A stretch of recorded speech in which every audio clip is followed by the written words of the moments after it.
Señor. Le invito que abra su Biblia. Vamos a regresar a Filipenses, la carta del apóstol Pablo, la epístola del apóstol Pablo a los Filipenses. Filipenses capítulo 2. Filipenses capítulo 2. El versículo 1 al 18 es la escritura que debemos estar estudiando esta mañana. Filipenses capítulo 2.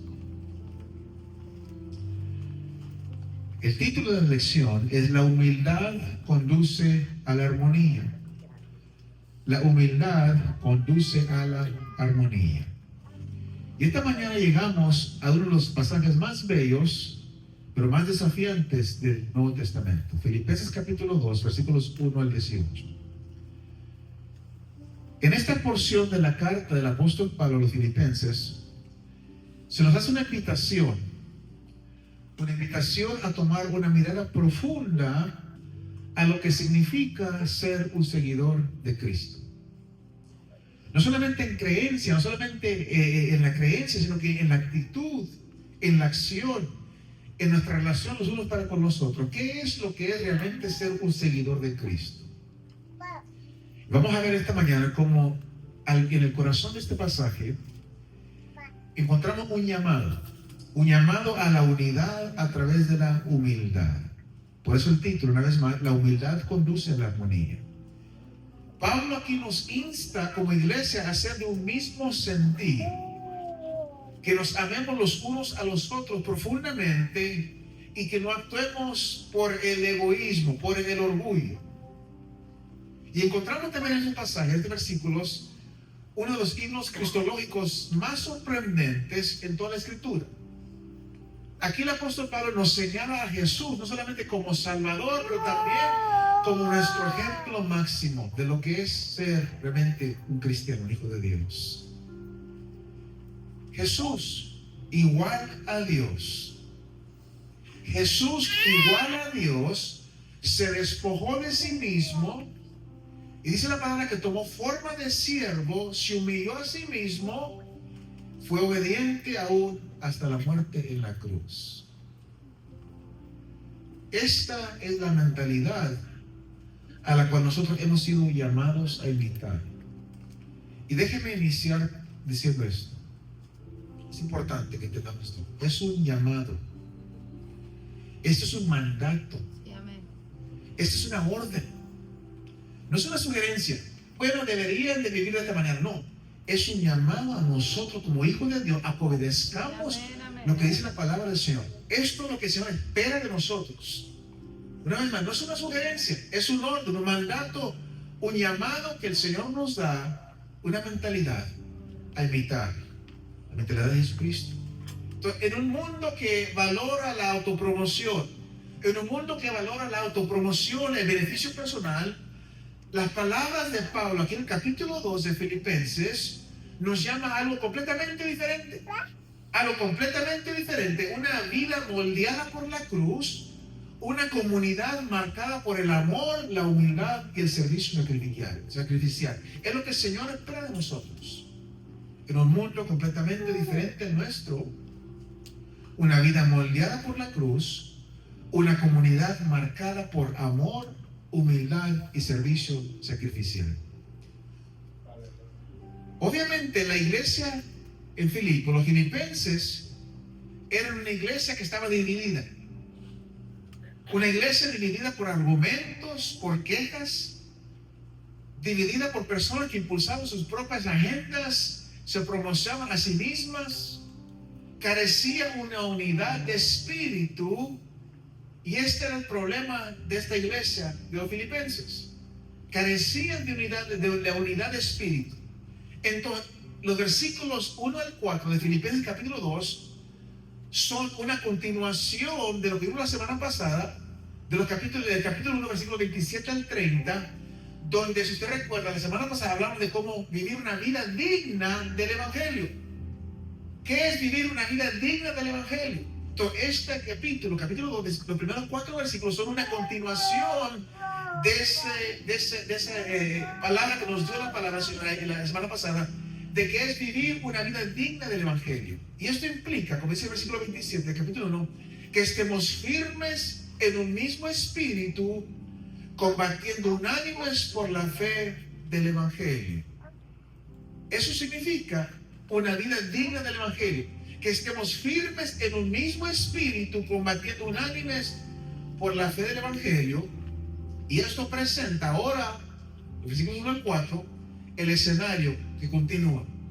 Vaya conmigo al capítulo 2, Filipenses capítulo 2, los primeros 4 versículos. Teniendo en mente lo que es una vida digna del Evangelio, dice así ahora el apóstol: por tanto, si hay alguna consolación en Cristo, si hay algún consuelo de amor, si hay alguna comunión del Espíritu, si hay algún afecto entrañable, si hay alguna misericordia, completad mi gozo, sintiendo lo mismo, teniendo el mismo amor, unánimes, sintiendo una misma cosa. Nada hagáis por contienda o por vanagloria, antes bien con humildad, estimando cada uno a los demás como superiores a él mismo, no mirando cada uno por lo suyo propio, sino cada cual también por lo de los otros. Y repito una vez más, esto es un mandato para nosotros, un llamado, no una sugerencia. Es lo que el Señor espera de nosotros. Entonces, lo que necesitaba la iglesia en Filipos, los filipenses, era armonía en la iglesia. Y dice el apóstol que el camino a la armonía es a través de la humildad. Se requiere humildad. Necesitaban imitar a Cristo en su humildad. Capítulo 2, versículo 3, y estimando cada uno a los demás como superiores a él mismo. Entonces, actuando en el mejor interés de cada uno, no buscando lo propio, sino ser de bendición a los demás. Necesitaban imitar a Cristo en su humildad. Y este es el camino a la unidad entre los creyentes. Este es el camino a la unidad como creyentes en la iglesia de Cristo. Si nosotros queremos, si usted desea, si nosotros queremos que nuestra iglesia sea una iglesia unida, tenemos que dejar de pensar de nosotros mismos y pensar más de los demás. No ponernos a nosotros primero. El apóstol Pablo dice, primeramente, que nuestra unidad surge de nuestra actitud hacia los demás. Nuestra unidad como iglesia, mis hermanos, esto es para nosotros, una vez más, para nosotros como iglesia, como hijos de Dios. Nuestra unidad surge de nuestra actitud hacia los demás. Y la actitud es tan importante para cómo vivimos. Pablo le está diciendo a los cristianos en Filipo, necesitan cambiar su actitud. Le está diciendo a la iglesia, tienen un problema de actitud. Necesitan empezar a trabajar juntos. Necesitan demostrar interés mutuo, no ambición personal. Necesitan humildad, no vanidad. Necesitan velar por los intereses de los otros, no por los suyos. Necesitan cambiar de actitud, necesitan la actitud de Cristo. Es lo que le está diciendo el apóstol a los filipenses. Necesitan la actitud de Cristo. Y luego Pablo les da ahora el ejemplo supremo de lo que significa este llamado a que tengamos la misma, que seamos un grupo de personas de misma mente, de mismo acuerdo, no buscando ambición personal, sino buscando la humildad. Dice el versículo 5: haya pues en vosotros este sentir que hubo también en Cristo Jesús. Entonces, los primeros 4 versículos del capítulo 2 son solamente lo que prepara el escenario para los los versículos 5 al 18 que siguen. Haya pues en vosotros este mismo sentir que hubo en Cristo Jesús. Él es, el apóstol Pablo dice, Él es el ejemplo supremo del autosacrificio para el beneficio de otros y de la humildad por el amor y respeto a las otras personas. Dice el apóstol, este es el camino a la unidad. El camino a la unidad en la iglesia, el camino a la unidad en el cuerpo de Cristo, los seguidores de Cristo, es la humillación de uno mismo y la elevación de los demás. Así como Cristo se humilló para que otros pudiesen ser exaltados. De hecho, la humildad de Cristo produce armonía en la iglesia. Si usted recuerda, la semana pasada hablábamos de cómo nuestra misión es vivir a Cristo. Para mí el vivir es Cristo.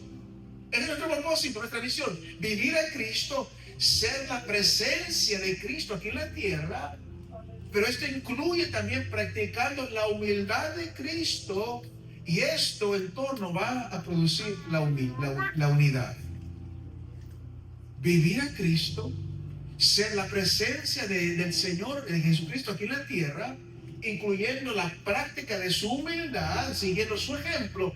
Y dice el apóstol, esto es lo que va a producir en nosotros la unidad. Entonces, nosotros necesitamos expresar su actitud el uno para con el otro. ¿Pero cómo lo hacemos? Primeramente, la actitud de Cristo expresada al despojarse de sí mismo. Vaya conmigo al versículo 6. El ejemplo supremo es Jesucristo. Y dice el apóstol en el versículo 6, el cual, hablando de Jesús, siendo en forma de Dios, no estimó el ser igual a Dios como cosa a que aferrarse. Jesús siendo en forma de Dios, antes que Jesucristo viniera a este mundo y tomase forma humana, Jesucristo era en forma de Dios. Ahora, Pablo no está diciendo que Jesucristo era solamente Dios en forma o en apariencia.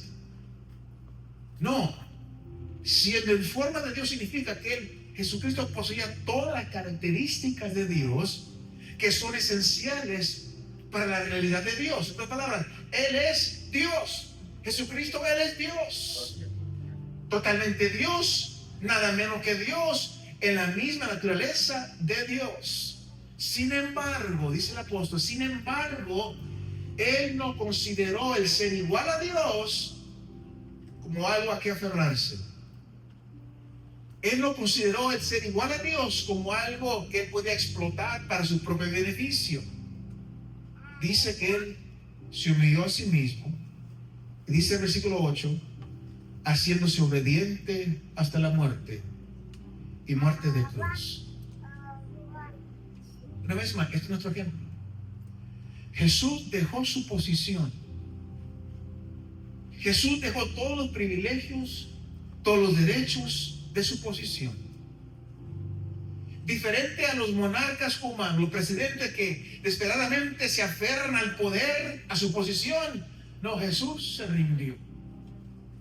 Dejó su posición, sus derechos, sus privilegios. Dice que no estimó el ser igual a Dios como algo que aferrarse, sino que, dice, se despojó, versículo 7, se despojó a sí mismo, se vació a sí mismo por la posición que tomó. Por la posición que tomó, Él se despojó de sí mismo. Él renunció al cielo para venir a rebajarse a la tierra. Se despojó de sí mismo mediante la posición que él asumió, una posición sin reputación. Se despojó de sus privilegios, pero sin dejar de ser plenamente Dios. Seguía siendo Dios. Se despojó de todos los privilegios de ser Dios, pero nunca dejó de ser plenamente Dios. Renunció a su posición gloriosa para asumir una posición despreciada. Aquel que era adorado por los ángeles en el cielo vino a este mundo, a esta tierra, y fue despreciado por la gente. El que era adorado en el cielo dejó todo eso para venir a este mundo para ser despreciado. Renunció a sus infinitas riquezas para hacerse pobre. Se hizo voluntariamente pobre, sin lugar donde nacer, nació en un pesebre, sin hogar donde vivir, sin una cama donde dormir, y aún en su muerte, sin una tumba donde ser sepultado. Cargó con nuestra carga, cargó con la deuda de nuestro pecado. El inmaculado Hijo de Dios, sin mancha, el perfecto Hijo de Dios, se hizo pecado por nosotros. Renunció a sus derechos divinos para hacerse dependiente, obediente, sumiso. Se convirtió en el siervo perfecto, cuya misión era hacer la voluntad del Padre. La majestad abandonó por la mansedumbre. La autoexistencia fue reemplazada por abnegación. La superioridad la puso a un lado por la sumisión. Y aquí encontramos, mis hermanos, el misterio, la maravilla de la encarnación. Dios se convirtió hombre sin nunca dejar de ser Dios. Esta es la actitud que Pablo nos insta a tener nosotros. Dice, esta debe ser tu actitud. Una abnegación que vela por la preocupación de otras personas, que se preocupa por el bienestar de otras personas. No aferrarnos a nuestros propios derechos, nuestros propios privilegios, sino dejando todo para beneficio de los demás, para ser de bendición a los demás. Dice el apóstol Pablo, esta es la actitud de Cristo que necesitamos demostrar el uno hacia el otro, vaciarnos de nosotros mismos, despojarnos de nosotros mismos para el beneficio de los demás. Ahora, una vez más, dice Pablo, el ejemplo supremo de esto es Cristo. ¿Cómo es que Cristo hizo esto? Versículo 7. Primeramente, dice, tomando forma de siervo. Se despojó de sí mismo. ¿Cómo lo hizo? Primeramente, tomando forma de siervo. Un acto de autohumillación, un acto de empobrecimiento personal. Aquel que era en forma de Dios, ahora toma forma de siervo. Nos acaba de decir que Jesús era en forma de Dios, pero ahora dice que tomó forma de siervo. Entonces, Él es de esta manera, como forma de siervo, que Él pudo venir a ser nuestro Salvador. Porque Él es el hombre, Él es el Dios perfecto, el Dios hombre perfecto, perfectamente santo, perfectamente humano, y por eso pudo ser el perfecto sacrificio, el sustituto por nuestros pecados. Y en su misión, en cumplir su misión como el siervo de Dios, Él se convierte en el siervo del hombre. Cristo entró en la historia de este mundo, no como Señor, sino como siervo. Él vino no para ser servido, esa es la palabra, sino para servir. Y es más, en dar su vida en rescate por muchos. Dejó el cielo, dejó la gloria, dejó todas esas cosas y vino como el hombre Dios perfecto, santo. Pero no vino como Señor, vino como siervo, vino a servir para dar su vida en rescate por muchos. Entonces Cristo se despojó, se vació de sí mismo por la posición que Él tomó aquí en la tierra. Y segundo, Cristo se vació de sí mismo, se despojó de sí mismo por la naturaleza que Él tomó. Continúa diciendo el versículo 7, hecho semejante a los hombres. Tomó forma de siervo y luego dice, hecho semejante a los hombres. Y ahora aquí, Pablo, si usted nota, usa una palabra diferente. Primeramente dijo que era en forma de Dios, en forma de siervo, y aquí, pero ahora cambia la palabra. Dice aquí, se hizo semejante a los hombres. Pablo está diciendo que Cristo era similar a nuestra humanidad en algunos aspectos, pero diferente en otros. Primeramente, Cristo era similar a nosotros en que Él era totalmente y completamente y verdaderamente como nosotros, un humano como nosotros, pero diferente a nosotros en que nunca dejó de ser Dios. Al mismo tiempo de ser completamente humano, al mismo tiempo Él era completamente Dios. Él era similar a nosotros en su humanidad, pero diferente a nosotros en su naturaleza sin pecado. Él nunca pecó. Este concepto es conocido como una unión hipostática. La unión de la divinidad de Cristo y las naturalezas humanas. Él tomó naturaleza humana y por eso Él sintió, experimentó necesidades humanas, emociones humanas. Jesús tuvo hambre, Jesús se cansaba, Jesús se enojaba, pero Él nunca pecó. A diferencia de nosotros, Él nunca pecó. Dice Hebreos capítulo 4, versículo 15, que Él fue uno que fue tentado en todo según nuestra semejanza. A igual que nosotros, Él fue tentado en todo, pero sin pecado. Él nunca pecó. A diferencia de nosotros, Él nunca pecó. Entonces, aunque Él era completamente humano, no era idéntico a nosotros, lo que es semejante a nosotros, no era idéntico a nosotros porque Él nunca pecó. Si Él fuese sido idéntico a nosotros, Él fuera pecado. Por eso es la palabra que Él fue semejante a nosotros. En algunas cosas igual, pero diferente en algunas cosas. Mis hermanos, si queremos nosotros ser una iglesia unida, queremos expresar la presencia de Cristo en esta tierra, en este mundo, tenemos que expresar la actitud de Cristo los unos para con los otros. Entonces, primeramente, la actitud de Cristo se expresa en despojarse de sí mismo. Y segundo, la actitud de Cristo se expresa al humillarse. Continúa el apóstol escribiendo en el versículo 8: y estando en la condición de hombre, se humilló a sí mismo, haciéndose obediente hasta la muerte y muerte de cruz. Se humilló a sí mismo. Primeramente, se humilló por la forma humana que tomó. Dice el versículo claramente: estando en la condición de hombre, se humilló a sí mismo. Y usted quiero que usted note, cada vez su modo de existencia, su forma, su semejanza, su apariencia externa es acompañada con una acción correspondiente. Él era en forma de Dios y se despojó de sí mismo. Él era en semejanza de los hombres y se humilló a sí mismo. Entonces, para todas las apariencias externas, Él era un hombre. Él era un hombre. Todos le conocían su humanidad. Pero tristemente, reconocían su humanidad, pero fallaban en reconocer su deidad. Para todo el mundo era simplemente otro hombre. Fallaban de reconocer que Él era Dios. No creyeron sus afirmaciones de deidad.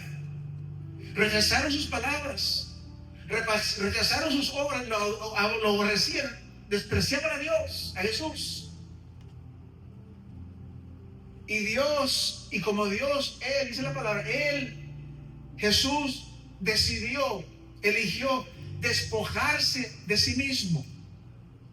Como hombre, Él eligió humillarse a sí mismo. Nadie lo hizo, Él lo hizo. Él decidió hacer estas cosas. Y esa es la actitud que Pablo quiere que nosotros adoptemos. Que nosotros decidamos por nosotros mismos a renunciar a nosotros mismos por el beneficio de los demás, a vaciarnos de nosotros mismos por el beneficio de los demás. Que nosotros decidamos. Nadie forzó a Jesús a hacer esto. Él se despojó de sí mismo como Dios y Él se humilló a sí mismo como humano.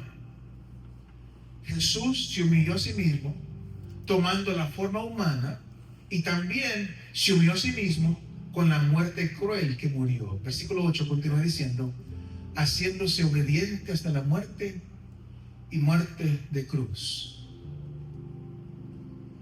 Renunció a su superioridad divina y tomó inferioridad humana. Se despojó de la superioridad divina y tomó inferioridad humana. Nació en un establo de una virgen desconocida. Creció en la oscuridad y vivió en la pobreza. Realizó milagros de bondad para los que lo perseguían. Vino a su pueblo, es la palabra, pero el pueblo no lo recibió. Fue ridiculizado, burlado, torturado, crucificado. Y es así como dice la palabra, que Él se humilló a sí mismo, haciéndose obediente hasta la cruz. Renunció a todo para convertirse en nada. Hasta renunciar la vida al someterle a la muerte, que es el acto supremo de autosacrificio. Y mis hermanos, la muerte de Jesucristo no fue ninguna muerte ordinaria, sino que fue una muerte de cruz en la palabra. la más dolorosa de las muertes. Él no tenía por qué hacerlo. Pero por amor a nosotros, nadie lo hizo que lo hiciera. Por amor a nosotros. Él mismo decidió hacer esto, humillarse hasta la muerte, muerte de cruz, la más dolorosa de las muertes, la más vergonzosa de las muertes. Un hombre condenado cargando su propia cruz a un lugar desolado fuera de la ciudad, crucificado entre dos ladrones, burlado por los líderes religiosos y la multitud. Voluntariamente lo hizo, por amor a nosotros. Morir en una cruz era una muerte maldita. Y dice la palabra que ahí en esa cruz Él llevó la maldición de Dios por nuestros pecados. Este es el misterio de la redención. Dios colgado en una cruz. Dios, que Jesús es Dios. Dios muriendo en la cruz. Y para nosotros como creyentes, mis hermanos, la cruz de Cristo es central a todo lo que creemos, a todo lo que creemos, a todo lo que confiamos y a todo lo que esperamos. Es central la cruz de Jesucristo. Aquel que no consideró igualdad con Dios algo a que aferrarse, sino que se vació de sí mismo, de sus privilegios divinos, de sus derechos divinos, se humilló a sí mismo, apareciendo en esta tierra como un hombre, para que podamos ver a Dios en la carne, que conoció, para que podamos conocer el amor de Dios.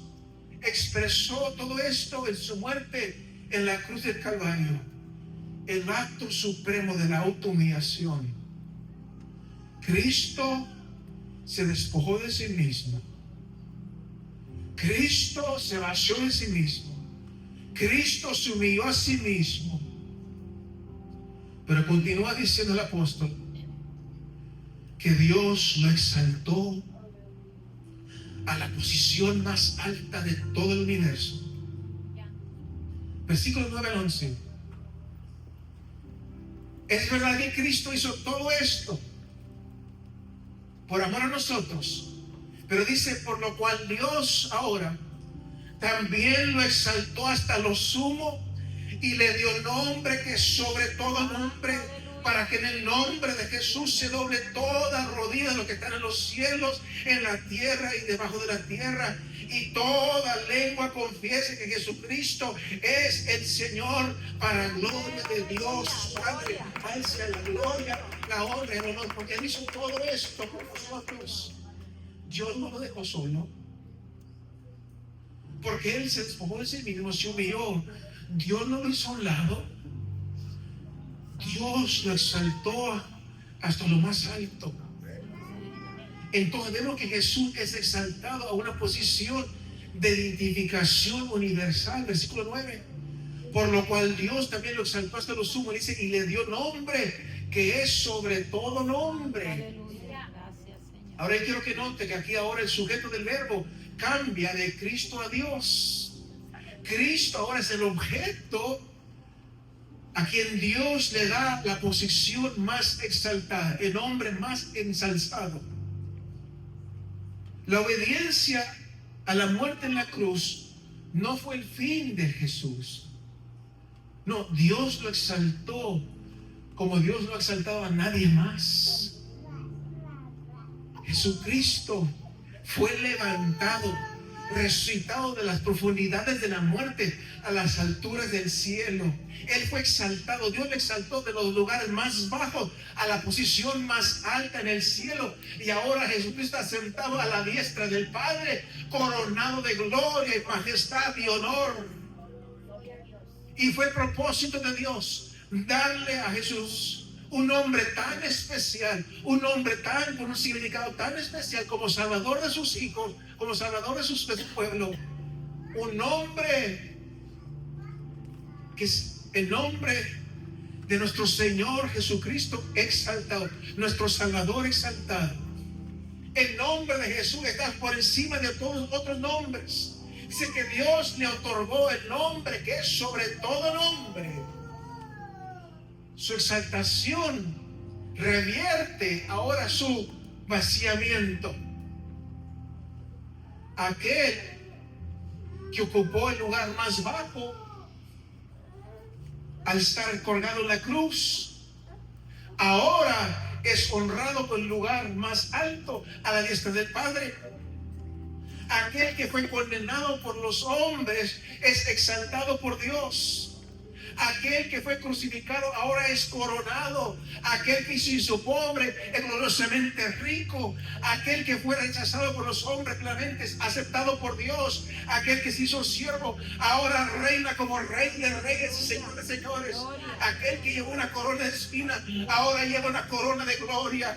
Aquel que fue completamente débil ahora es todopoderoso. Aquel que fue nuestro sacrificio ahora es nuestro sumo sacerdote. Se humilló hasta lo sumo, hasta lo máximo. Pero Dios lo exaltó también hasta lo sumo. Está sentado a la diestra del Padre, coronado en majestad y gloria. El vaciamiento y la humillación de Cristo ahora demuestran la prueba que Él es igual a Dios. Es exactamente lo que dijo Pablo. Igual a Dios. Esta es la vindicación que Dios hace de Él, que Jesús es verdaderamente Dios. El misterio, la paradoja de Dios en la cruz, aquí está resuelta. Su humillación y su crucifixión era solamente un preludio para su exaltación por Dios, para que lo que aparecía ser una derrota realmente se convierte en una victoria. Dios lo exaltó a una posición de identificación universal, pero también Dios lo exaltó a una posición de sumisión universal. Versículo 10. Para que en el nombre de Jesús, dice la palabra, se doble toda rodilla de lo que está en los cielos y en la tierra y debajo de la tierra. Su nombre será reverenciado por toda criatura. Ninguna persona o criatura estará exenta de humillarse, de arrodillar su rodilla ante el señorío de nuestro Señor y Salvador Jesucristo. El homenaje que se le debe solamente a Dios. Dios se lo asigna a su Hijo Jesucristo. El honor que solamente se merece a Dios. Aquí Dios asigna este honor a Jesucristo. Y esta es la vindicación máxima de la deidad. No solamente homenaje por su pueblo redimido, no solamente homenaje a Jesús por los salvos, sino que la reverencia de toda criatura, una sumisión universal a su señorío y su soberanía. Toda rodilla, la palabra, toda rodilla, quiere decir que todo ser humano, todo ser humano vivo o muerto, todo aún el inframundo de los demonios, todos tienen que humillarse, arrodillarse ante la presencia de Jesús, ante el nombre que sobre todo nombres. Con este nombre es conocido, aún la mención del nombre causa que toda rodilla se doble en homenaje ante el Rey de Reyes y Señor de Señores. Y nosotros como redimidos, con gozo nos arrodillamos. Con gozo nos arrodillamos ante nuestro Señor. Pues los condenados un día se inclinarán con remordimiento, serán forzados a doblar sus rodillas ante Jesús. Su nombre más venerado revierte su humillación. Aquel que fue burlado con un manto de púrpura, aquel que fue azotado con látigos crueles, aquel que fue humillado por una corona de espinas, escupido por hombres malvados, condenados por una despreciable injusticia, será reconocido, será coronado, será adorado por toda criatura, dice el Señor. Dios lo ha exaltado para una posición universal, de identificación universal. Dios lo exaltó a una posición de sumisión universal. Y tercero, Dios lo ha exaltado a una posición de confesión universal. Versículo 11. Para que en el nombre de Jesús toda lengua confiese que Jesucristo es el Señor, para gloria de Dios Padre. Para que en el nombre de Jesús toda lengua confiese que Jesucristo es el Señor. La inclinación de la rodilla es la reverencia del menor al mayor. La confesión de lengua es un reconocimiento de la criatura al Creador. Ese nombre que una vez fue tan despreciado va a causar que toda rodilla en la creación se doble y toda lengua va a confesar que Jesús es el Señor. Él es Dios, Él es soberano universal. Jesús es el sufriente Salvador, el exaltado Señor. Y este es el gran final de su humillación, de su exaltación. La posición más alta, el título divino del Señor, aquel que tiene todo poder, aquel que tiene toda autoridad. Y dice que todo esto es para gloria de Dios Padre. Porque cuando el Hijo, mis hermanos, es honrado también el Padre. La unidad de la deidad es perfecta. Cuando honramos a Jesucristo, honramos al Espíritu Santo, honramos a Dios Padre, porque la unidad de la deidad es perfecta. Y este es el modelo de la unidad que el apóstol dice para nosotros. Si nosotros somos la presencia de Cristo aquí en la tierra, la unidad de la deidad se modela en nuestra unidad.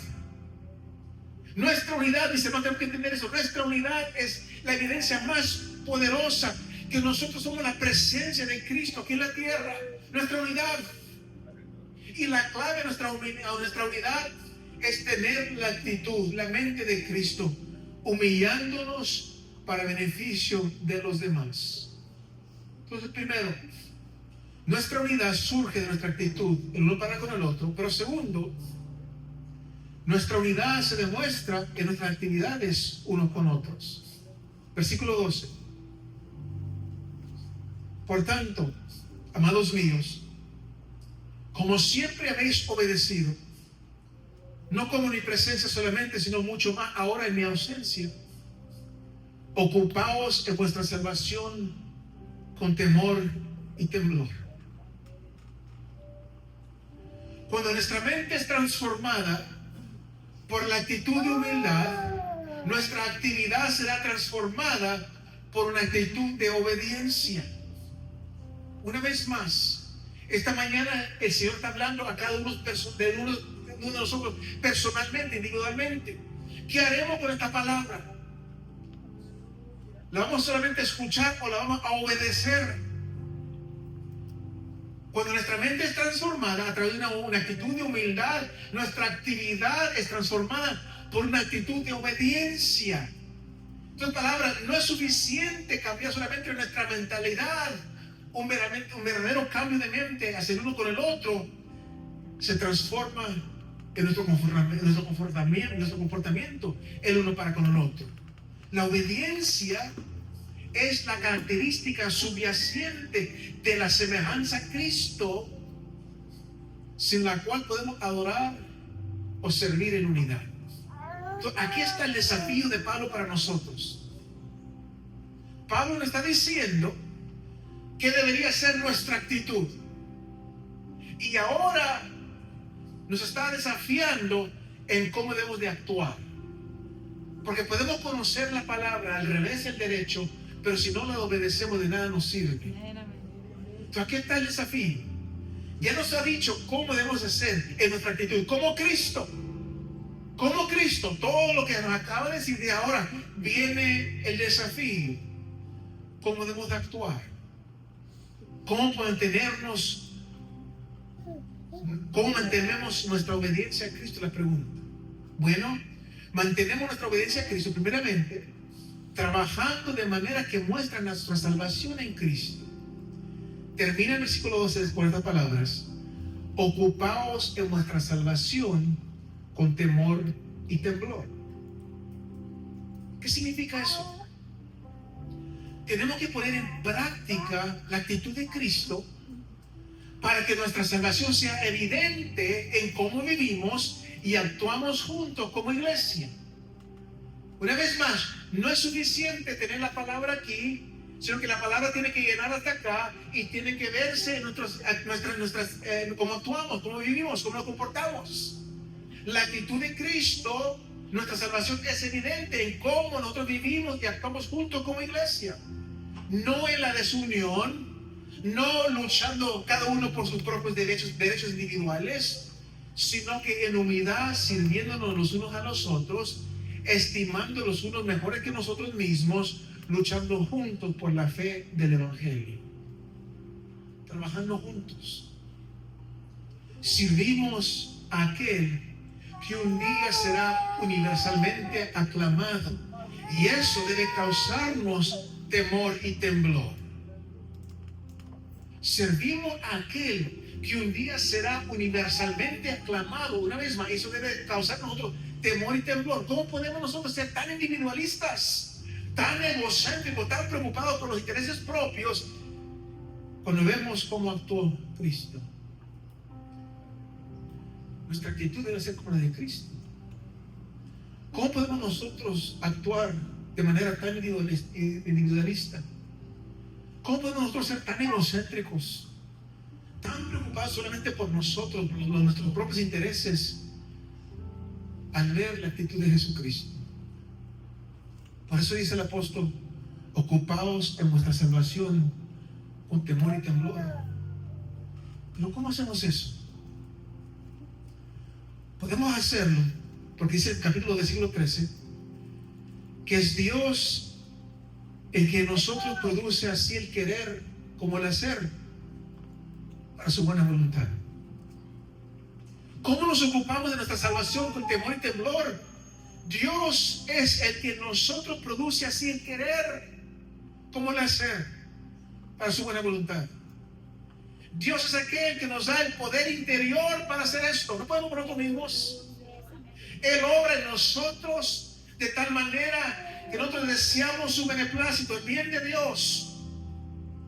Y es que nosotros, por lo que nosotros trabajamos, no para nuestro placer, no para nuestro propio interés, sino para honra y gloria de Dios. Nos mantenemos obedientes a Cristo, obrando, trabajando de maneras que demostramos nuestra salvación en Cristo y mantenemos nuestra obediencia en Cristo. Segundo, al vivir de manera que muestra nuestra transformación en Cristo.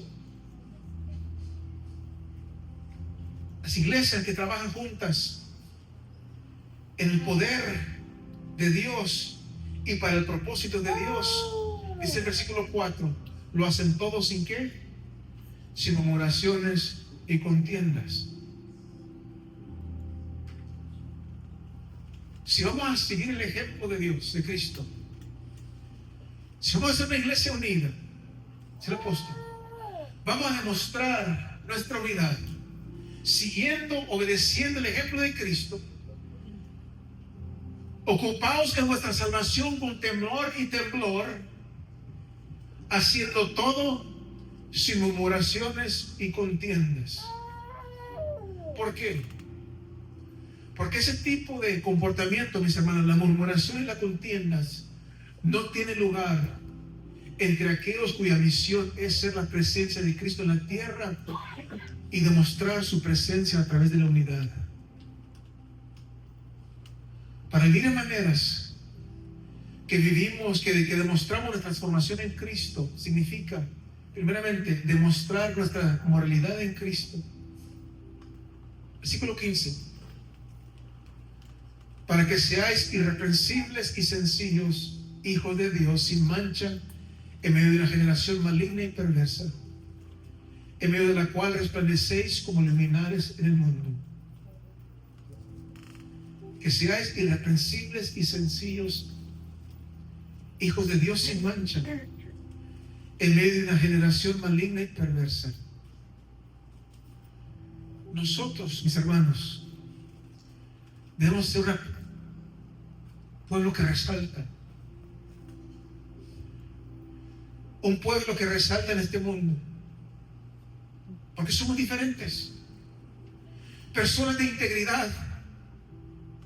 Personas de rectitud. de franqueza, de transparencia, que no tenemos nada que ocultar, nada que nos acusen. Personas que brillamos la luz del Evangelio en un mundo moral y espiritualmente oscuro, en un mundo corrupto y pervertido. Aquí está el desafío: seguir el ejemplo de Cristo.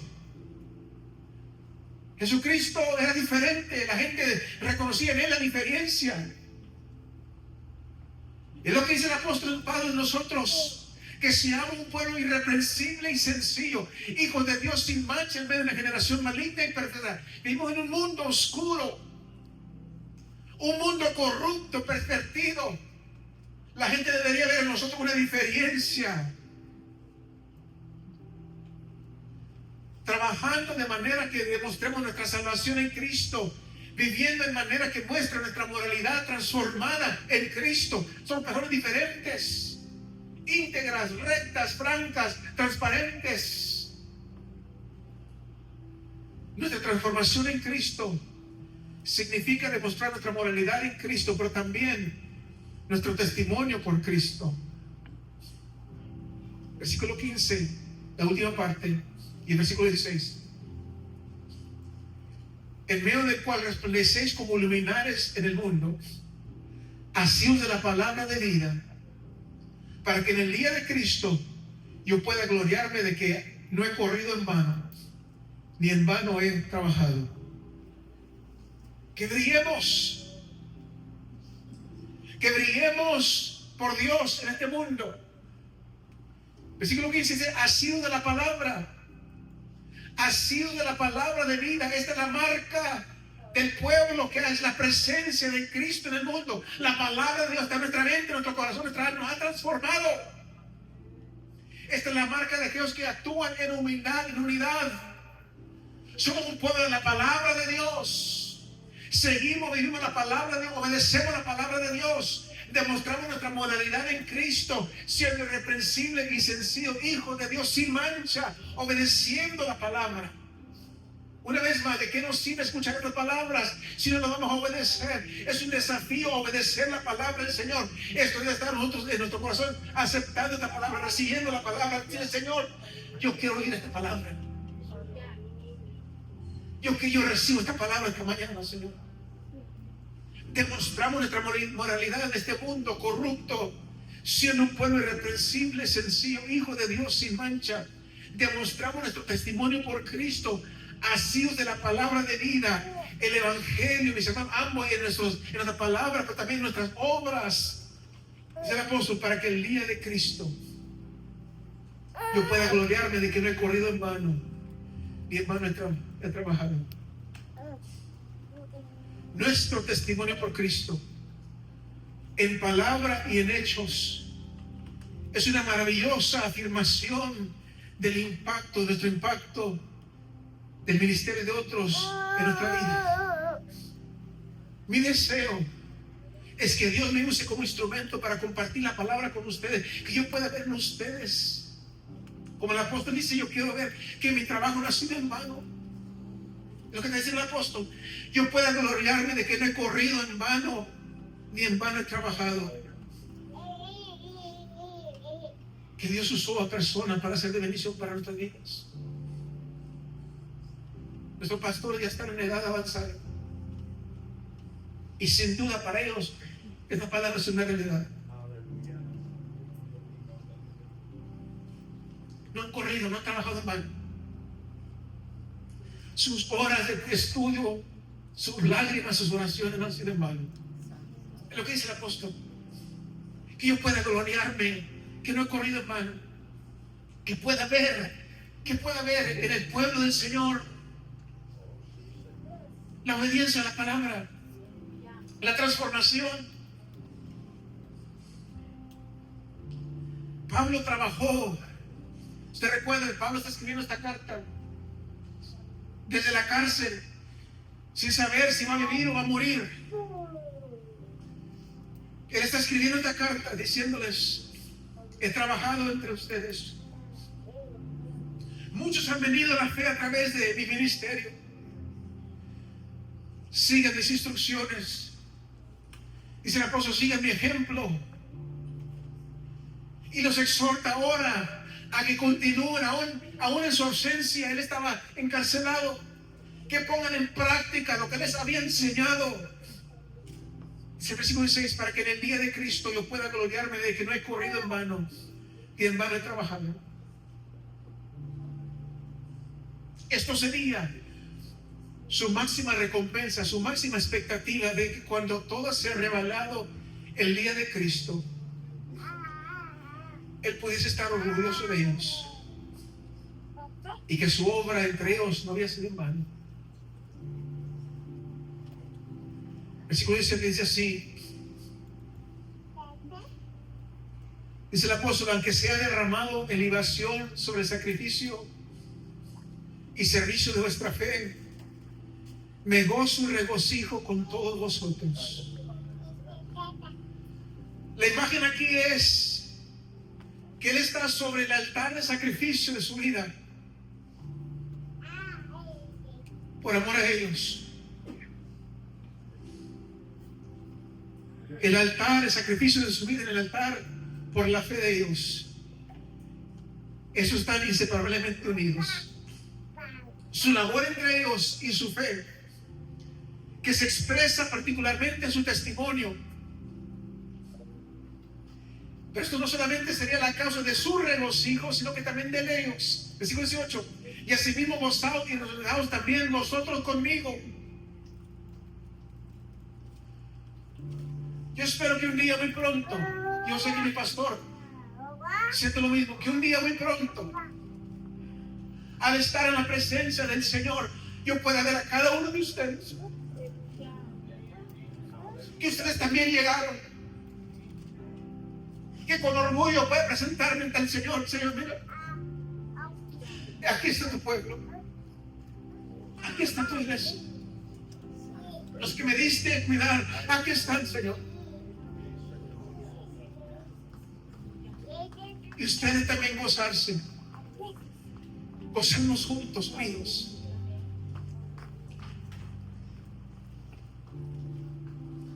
Mis hermanos, el mensaje del capítulo de Filipenses no es una invitación solamente a admirar a Jesús.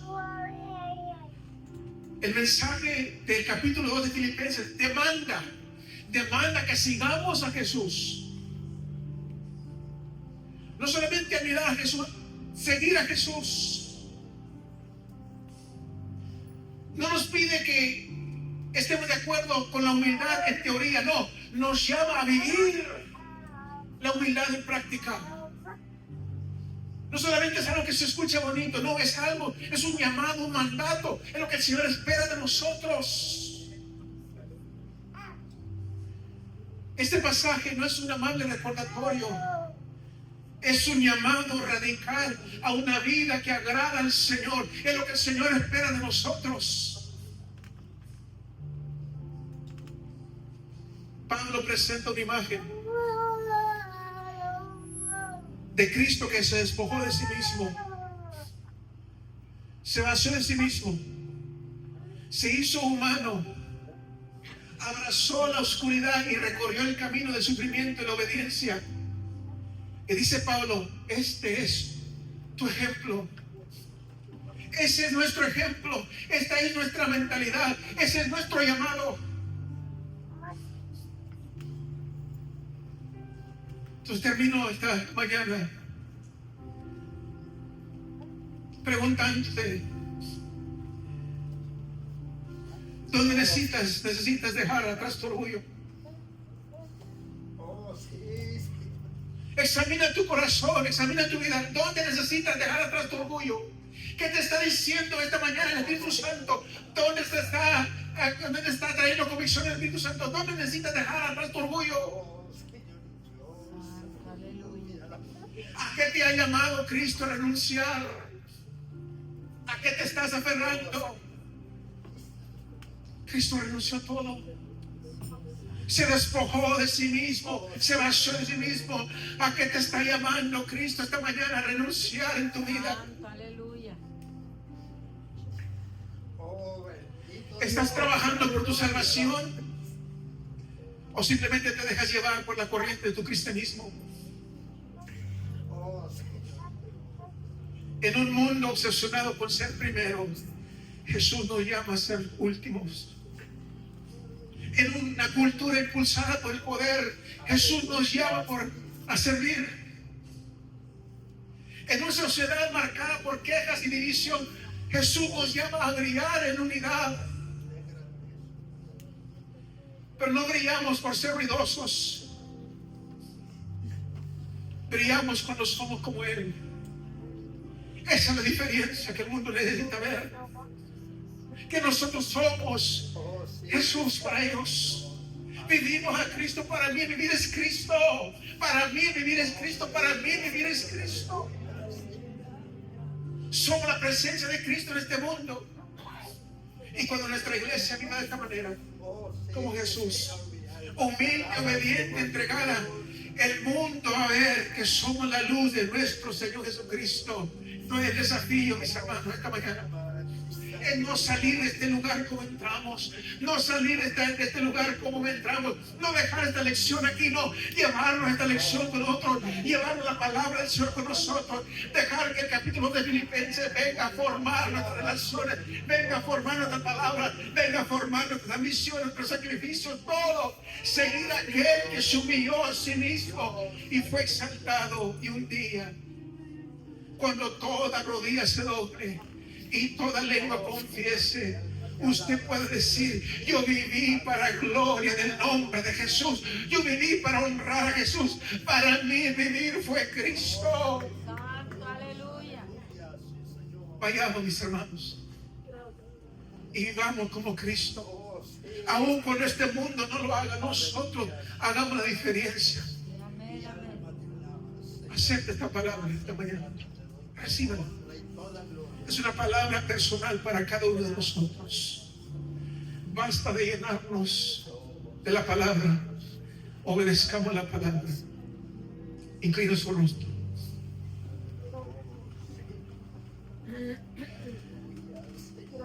Grande es el desafío, Señor, esta mañana.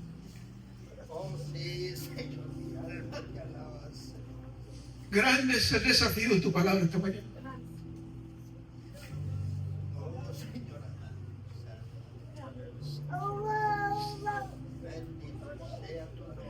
Grande es el desafío de tu palabra esta mañana, Señor, para cada uno de nosotros.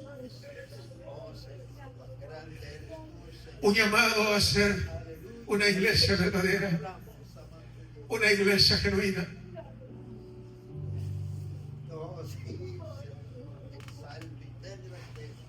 Basta con solamente escuchar la palabra. Basta con solamente venir a los servicios y escuchar la palabra. Tú nos has llamado a vivir la palabra, a obedecer la palabra. Lo que tú esperas de nosotros es obediencia. Lo que tú demandas de nosotros es obediencia a la palabra, Señor. Y tu palabra es clara en las expectativas que tú tienes para con nosotros. En lo que tú esperas de nosotros. Tu palabra es clara en esta mañana. El ejemplo supremo, el ejemplo divino, el ejemplo máximo es nuestro Señor y Salvador Jesucristo. Y la palabra se despojó de sí mismo, se humilló. Y el llamado, el mandato esta mañana a nosotros es obedecer, seguir el ejemplo. Esta mañana, Señor, nosotros abrimos nuestro corazón, nuestra alma para recibir la palabra, para aceptar la palabra. Señor, queremos ponerla por obra, ser la iglesia que tú quieres que nosotros seamos para tu honra y tu gloria, Señor. Una iglesia conforme al corazón de Dios, una iglesia obediente a la palabra, una iglesia que marca la diferencia en un mundo oscuro de tinieblas, de pecado, Señor. Una iglesia obediente. Aceptamos el reto esta mañana. Aceptamos el desafío esta mañana. Quita de nuestras vidas, Señor, que es como que no te agrada. a la que nos hemos aferrado, Señor, quítala de nuestra vida, Padre Celestial. Y llena nuestra presencia. Queremos vivir la palabra, queremos obedecer la palabra. Queremos ser una iglesia unida. Una iglesia que demostramos nuestra salvación, nuestra transformación. Como dice la palabra, ocupaos en nuestra salvación con temor y temblor, demostrando nuestra fe en Cristo, que hemos sido transformados, cambiados por el poder de la palabra. Espíritu Santo, llena nuestras vidas. Espíritu Santo, sigue trayendo convicción a cada una de nuestras vidas. Que no olvidemos la palabra, Señor, en este lugar. No, que esta palabra quede grabada, Señor, en nuestra mente, en nuestro corazón. Y hagamos todo lo posible con la alianza y el poder del Espíritu Santo para vivir en obediencia a la palabra. Espíritu Santo, te necesitamos. Espíritu Santo, te necesitamos. Ven a guiar nuestros pasos, ven a guiar nuestros pensamientos, ven a guiar nuestras vidas. Sigue transformándonos, sigue hablando, sigue cambiando, sigue desafiándonos, Señor. Y te pido que cada uno de nosotros podamos esta mañana aceptar esta palabra y vivirla para honra y gloria de nuestro Señor y Salvador Jesucristo. Gracias, Jesús, por ser nuestro ejemplo. Gracias por despojarte de ti mismo. Gracias por humillarte. Gracias por salvarnos.